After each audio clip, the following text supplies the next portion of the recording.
Debería haberlo visto mucho antes. En retrospectiva, se siente casi vergonzoso que alguna vez creyera que las cosas saldrían de otra manera. El arrepentimiento es más profundo ahora que entiendo cómo cada pequeño descuido condujo directamente al momento que lo definiría todo. Ojalá Carla fuera nuestra única hija.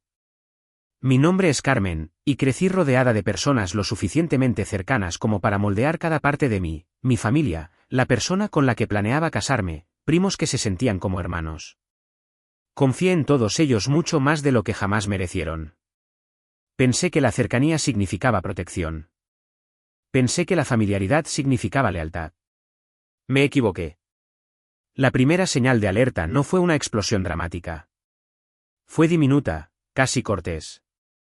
Empezaron a usar las hojas de cálculo que creé para el camión de comida en silencio, sin reconocimiento, pasándolas como si mi trabajo perteneciera naturalmente a todos los demás.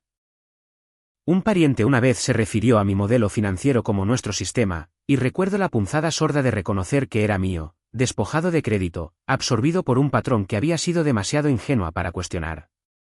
Debería haberme preguntado por qué se sentían con derecho a todo lo que yo producía. Debería haberme preguntado por qué nadie me daba las gracias. En lugar de eso, suavicé la verdad. Las familias comparten cosas. Las familias dependen de quien pueda mantener los números en orden. Las familias toman prestado sin darse cuenta de lo que se ha tomado.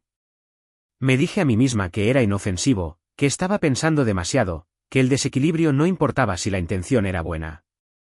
Lo ignoré todo, cada señal silenciosa, cada pequeña resta a mi valor. Y para cuando finalmente entendí lo que esos patrones realmente significaban, el daño ya se había puesto en marcha, y el costo que siguió fue mucho mayor de lo que cualquiera de nosotros esperaba. Antes de contarles lo que él dijo y lo que pasó después de que me fui, díganme, ¿qué hora es para ustedes en este momento y desde dónde están viendo esto? Tengo curiosidad por ver hasta dónde viajará esta historia. Los años que me formaron comenzaron en silencio, mucho antes de que entendiera cuán desigual era realmente la base de nuestra familia. Al crecer en Guadalajara, aprendí temprano que mi papel tenía poco que ver con ser vista y todo que ver con mantener las cosas unidas. Mis padres consentían a mi hermana menor, Carla, con una facilidad que parecía ensayada, como si el afecto gravitara naturalmente hacia ella. Yo era la responsable, la hija que asumían que se adaptaría sin pedir nada. Carla absorbía la atención sin esfuerzo mientras yo aprendía a hacerme más pequeña para que el hogar funcionara sin fricciones. A medida que crecimos, el contraste entre nosotras se profundizó. Ella prosperaba con la visibilidad, aprovechando cada oportunidad para pararse frente a la gente, incluso si el momento era trivial. Yo gravitaba hacia la estructura, los números, la organización, el tipo de trabajo que se perfecciona en silencio en segundo plano. No pasó mucho tiempo para que mis padres decidieran qué cualidades valía la pena celebrar. La energía de Carla se convirtió en la narrativa de la familia, la parte que todos elogiaban sin pensar, mientras que mis fortalezas se deslizaron a la categoría de expectativas que nunca reconocieron.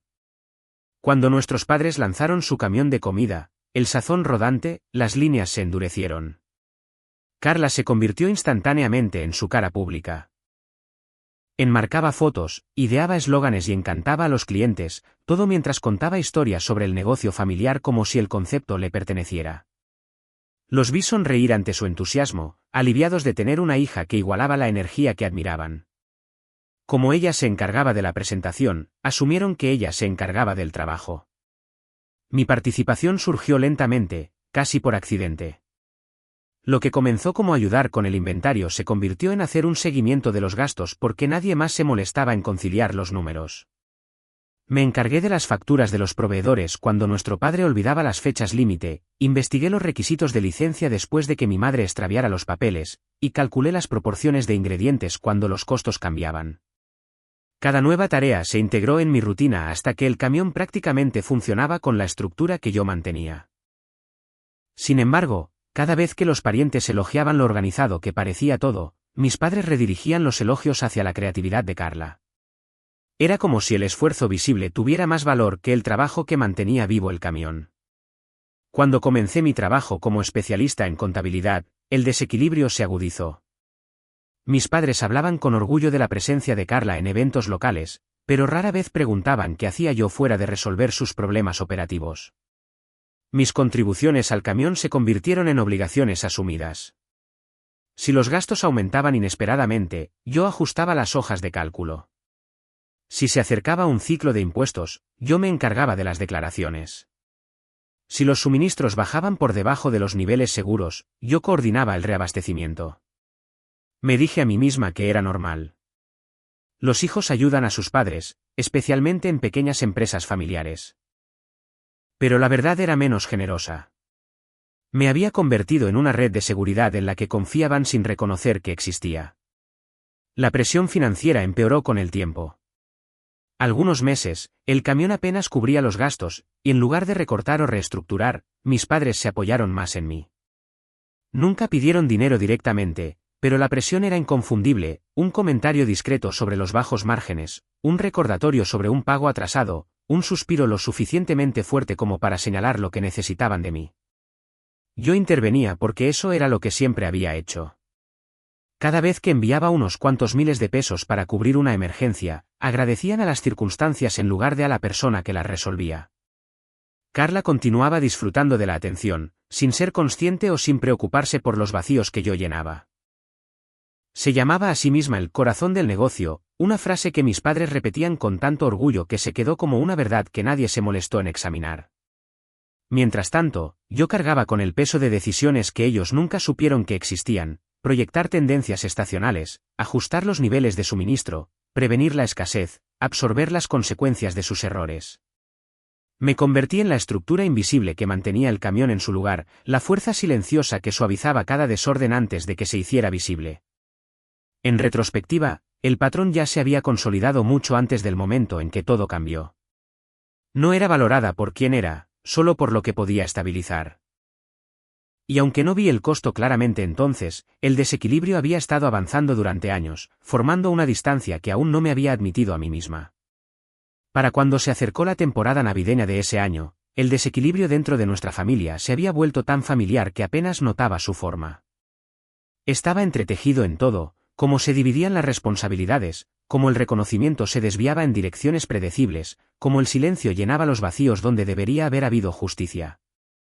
Me moví a través de esas semanas con una firmeza automática, convenciéndome de que la rutina era suficiente para enmascarar el agotamiento que se acumulaba bajo la superficie.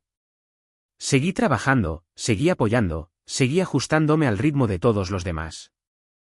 Lo que no me di cuenta fue cuán cerca estaba del borde de un cambio que se había estado formando durante años. Al entrar en la casa de mis padres esa noche, sentí un cambio que no podía nombrar.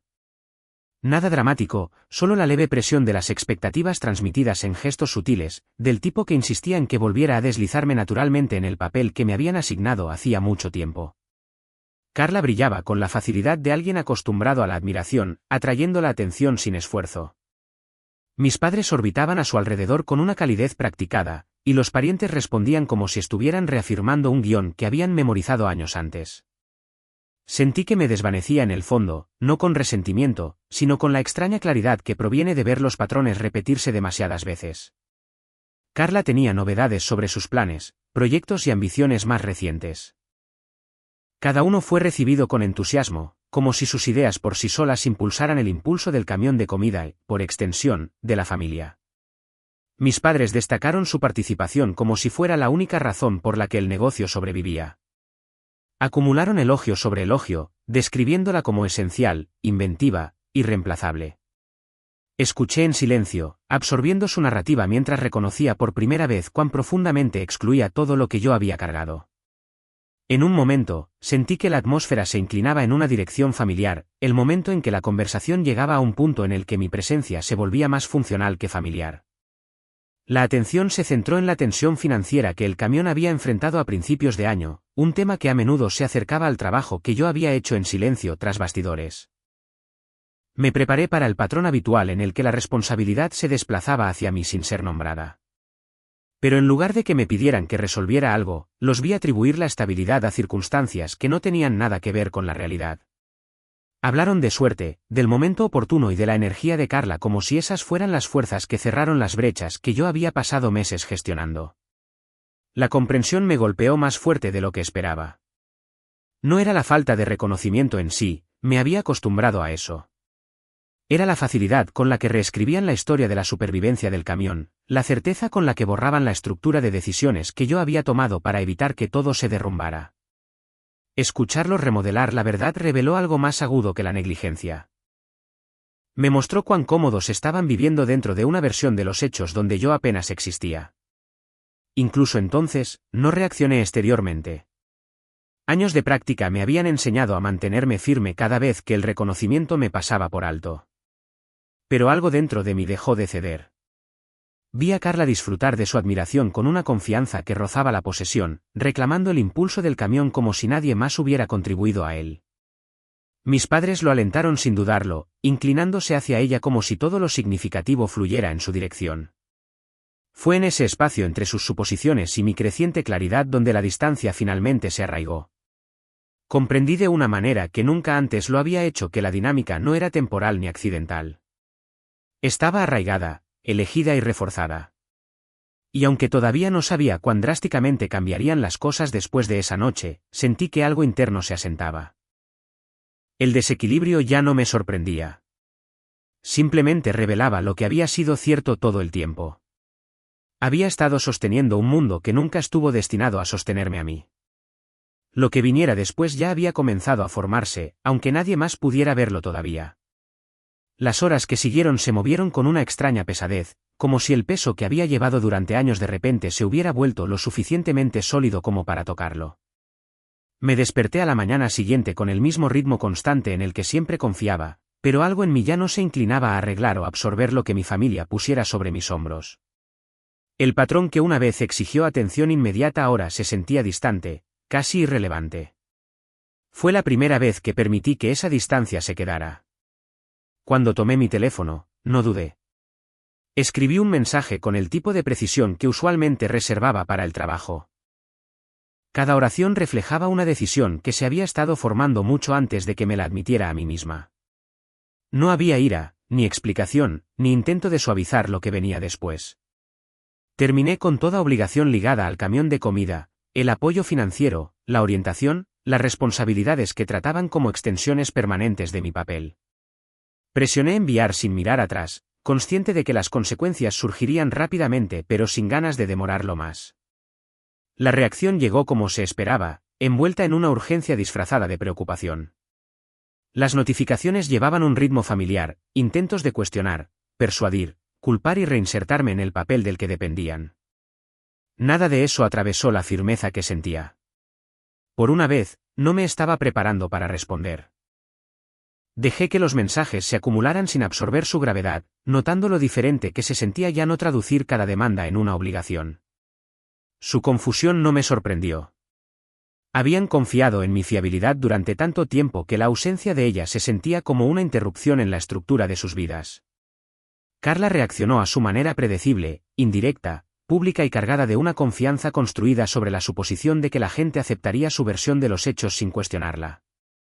Se presentó a sí misma como la fuerza estable dentro de la familia, posicionando mis límites como una tensión innecesaria en lugar de una claridad que se necesitaba desde hace mucho tiempo.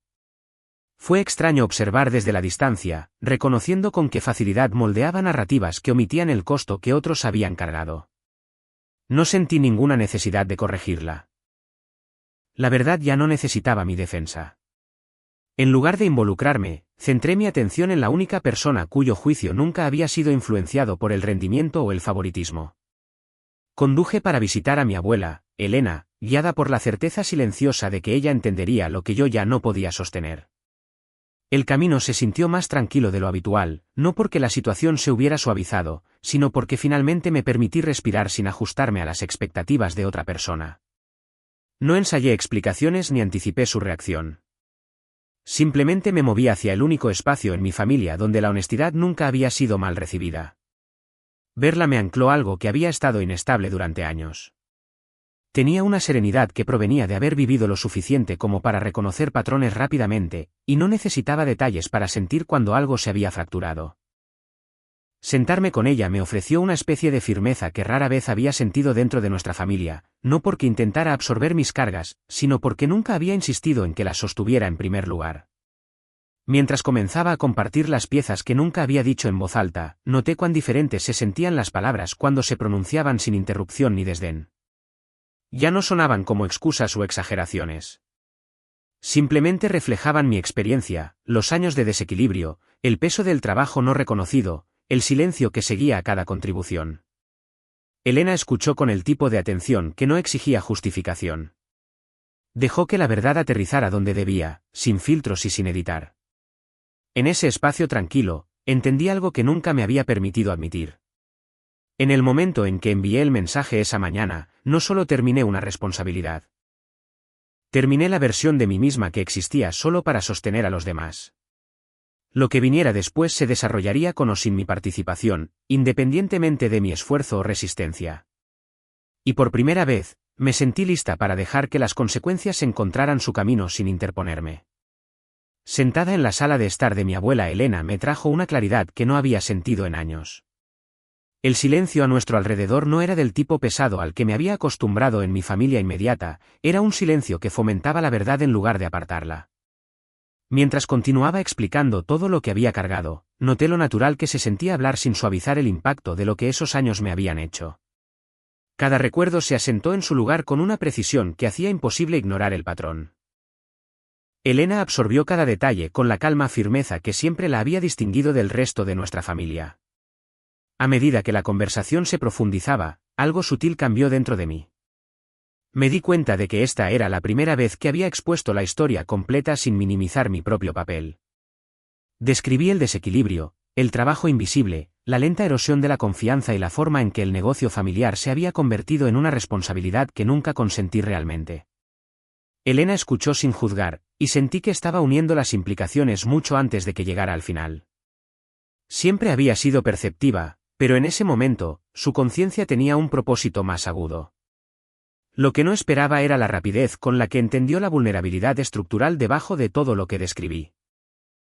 Había observado a la familia el tiempo suficiente para reconocer cuando un sistema dependía demasiado de alguien que no recibía nada de su apoyo. No preguntó nada en voz alta, pero su expresión dejó una cosa inconfundible, había llegado a su propia conclusión sobre el desequilibrio, y era mucho más firme que cualquier cosa que yo me hubiera permitido considerar. Solo entonces reveló la parte de la historia que nunca había conocido. El terreno donde operaba el camión de comida, el pequeño pero valioso lote cerca del centro de Guadalajara, era suyo. Se lo había arrendado a mis padres en términos mucho más generosos de lo que ellos jamás dejaron entrever, no porque necesitaran la ayuda, sino porque creía que el acuerdo les daría a ambas hijas una base para la estabilidad. En cambio, todos los beneficios se habían canalizado hacia una versión del negocio que dependía principalmente de mi trabajo, mientras que el crédito fluía consistentemente hacia otro lado. Mientras Elena explicaba el acuerdo, entendí cuán profundamente se había incrustado el desequilibrio en la estructura de la supervivencia del camión. Su decisión se desarrolló en silencio, pero de manera decisiva. No mantendría un sistema que permitiera que mi trabajo fuera borrado mientras se promovía otra imagen como el centro del éxito de la familia. Tenía la intención de reestructurar el contrato de arrendamiento, formalizar la supervisión y asegurar que la responsabilidad correspondiera a la realidad. No fue un acto de represalia. Fue una corrección, una que había retrasado demasiado tiempo con la esperanza de que la justicia pudiera surgir por sí sola. Pero los cambios no se detuvieron ahí. Elena sacó documentos que habían sido preparados meses antes, parte de un plan a largo plazo que nunca había compartido. Tenía la intención de actualizarlos, redirigiendo sus bienes de una manera que se alineara con la verdad en lugar de la narrativa que mis padres preferían. Fue un reconocimiento no solo del mérito, sino de la estabilidad que yo había proporcionado durante años sin reconocimiento. Entendió que el apoyo sin reciprocidad no era un legado que deseara reforzar. El momento no fue triunfante, ni vengativo. Se sintió como una alineación silenciosa de hechos que habían estado desordenados durante mucho tiempo. Elena veía sus decisiones no como un castigo, sino como una protección, asegurándose de que los patrones que me dañaban no continuaran sin control. Por primera vez, alguien en mi familia había actuado con una clara comprensión de lo que yo había soportado. Mientras absorbía todo, una extraña mezcla de alivio y finalidad se apoderó de mí. El camino por delante cambiaría, no porque yo lo hubiera exigido, sino porque alguien finalmente reconoció la verdad con suficiente convicción para actuar en consecuencia. Las decisiones de Elena eran suyas, moldeadas por lo que ella creía que era correcto, no por lo que otros esperaban de ella. Para cuando salí de su casa, entendí que la estructura de nuestra familia ya se estaba moviendo en una dirección que ninguno de ellos anticipaba. El desequilibrio que una vez definió mi lugar en ella ya no era algo que tuviera que negociar. Un orden diferente había comenzado a tomar forma, uno que no dependía de mi silencio, resistencia o voluntad de cargar con lo que otros se negaban a sostener. Regresar a Guadalajara después de visitar a Elena se sintió extrañamente estabilizador. La distancia que siempre había necesitado pero que nunca me había permitido tomar finalmente se había asentado en algo permanente. Ya no se sentía como un escape de la obligación, se sentía como el comienzo de vivir en mis propios términos. Las reacciones de la familia seguían llegando, pero su urgencia ya no moldeaba mis días. Cada notificación perdida me recordaba cuánto espacio se había abierto una vez que dejé de absorber lo que no era mío. Con ese espacio llegó una inesperada sensación de claridad sobre mi propio trabajo. Había estado dirigiendo las operaciones financieras de una startup de arquitectura local, un trabajo que una vez consideré estable pero poco destacable. Ahora, sin el constante ruido de fondo del camión de comida arrastrando mi atención, mi rendimiento se agudizó de maneras que no había anticipado. Los problemas que antes abordaba mecánicamente se convirtieron en desafíos que podía desglosar con precisión. Empecé a proponer mejoras en los modelos de presupuesto, a reestructurar los sistemas de facturación y a identificar errores en las asignaciones de proyectos que habían pasado desapercibidos durante meses. Mis supervisores reconocieron el cambio rápidamente. Sus respuestas no fueron ruidosas ni celebratorias, fueron reconocimientos constantes y consistentes que se acumularon en algo más tangible. Confiaron en mi juicio, y esa confianza se convirtió en responsabilidades que nunca imaginé que me ofrecerían tan pronto. El cliente más grande de la startup, una firma de desarrollo regional, solicitó que supervisara una auditoría de reestructuración por valor de varias decenas de millones de pesos. Era el tipo de encargo que anclaría la carrera de alguien durante años. Lo abordé con un enfoque agudizado por todo lo que había dejado atrás. Fuera del trabajo, mi vida personal comenzó a expandirse de maneras que nunca creí posibles. Me mantuve cerca de las personas que aparecían sin expectativas, amigos que me valoraban sin necesitar nada a cambio. Unos meses antes, podría haber rechazado invitaciones o mantenido mi agenda abarrotada de obligaciones que no eran mías. Ahora, hacía tiempo para construir relaciones que ofrecían presencia mutua en lugar de desequilibrio. Conocí gente nueva, me reencontré con algunos viejos colegas y me permití disfrutar de momentos sin calcular lo que podrían costar más tarde. Una conexión creció más naturalmente de lo que esperaba.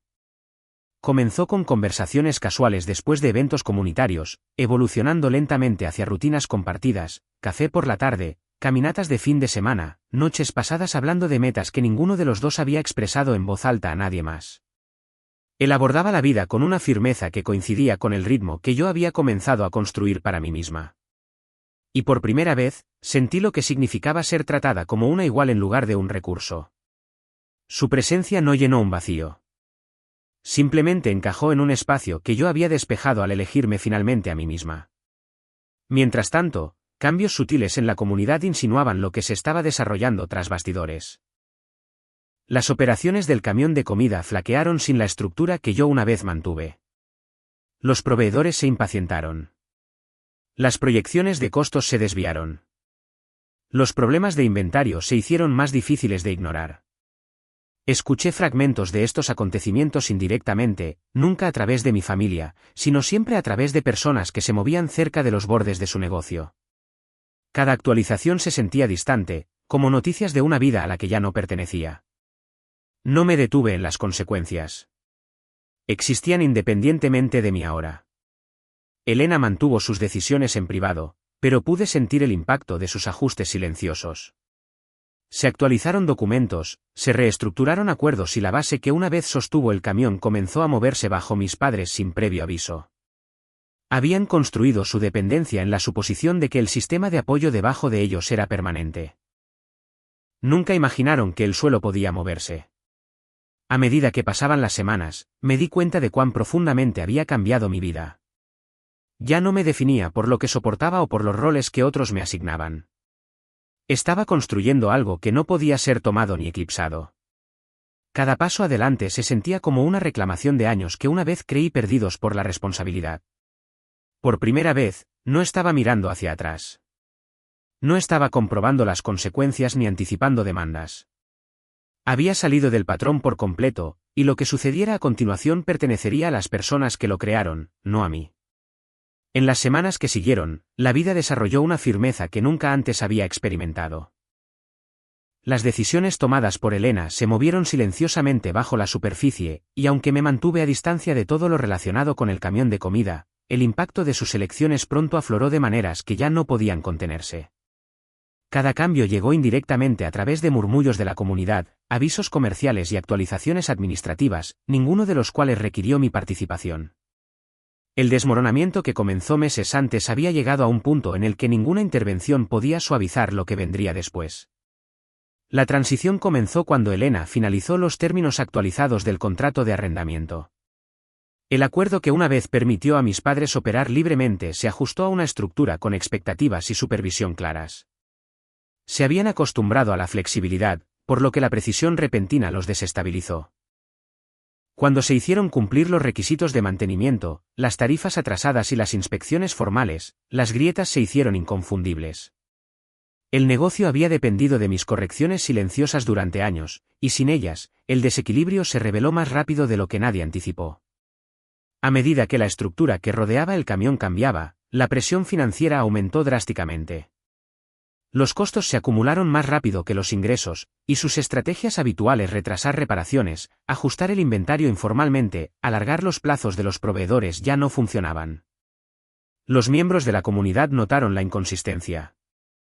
Los clientes habituales se fueron a otros vendedores. Los eventos locales que una vez invitaron al camión prefirieron socios con historiales más limpios y operaciones más estables. El declive no fue dramático. Fue gradual, constante e irreversible. Carla sintió la presión primero. Su reputación, una vez moldeada por una confianza cuidadosamente curada, comenzó a fracturarse. La imagen que mantenía en línea ya no coincidía con lo que la gente veía en persona. Los contactos profesionales se distanciaron. Las oportunidades que una vez esperaba se evaporaron. Intentó remodelar la narrativa, pero sin la estructura que yo había proporcionado tras bastidores, sus afirmaciones tenían poco peso. La desconexión se amplió hasta que la brecha entre la percepción y la realidad ya no pudo ser disfrazada. Mis padres enfrentaron su propio ajuste de cuentas. Los avisos administrativos se convirtieron en advertencias formales, y los gastos relacionados con el camión excedieron cualquier cosa que pudieran manejar. Los intentos de obtener préstamos fueron denegados. Su crédito, largamente afectado por años de obligaciones diferidas, no pudo soportar nuevas solicitudes. Escuché a través de la familia lejana que intentaron buscar ayuda de parientes distantes, pero la confianza se había debilitado y la simpatía era escasa. Aquellos que una vez admiraron su resiliencia ahora cuestionaban la base sobre la que habían construido su orgullo. Cuando se procesaron los documentos finales del patrimonio de Elena, el cambio se completó. Sus propiedades, que una vez se asumió que se dividirían equitativamente entre la familia, ya no siguieron las expectativas tradicionales. Asignó los bienes según la estabilidad, la responsabilidad y la claridad de intención, no por orden de nacimiento, no por apariencias, no por narrativas sentimentales. La decisión no requirió mi aprobación, ni ella la buscó. Actuó en base a lo que creía que preservaría la justicia en lugar de repetir patrones que habían permanecido sin cuestionar durante décadas. Para cuando el camión de comida cerró, el resultado se sentía casi inevitable. La estructura no podía sostenerse a sí misma sin el trabajo que se había dado por sentado durante tanto tiempo.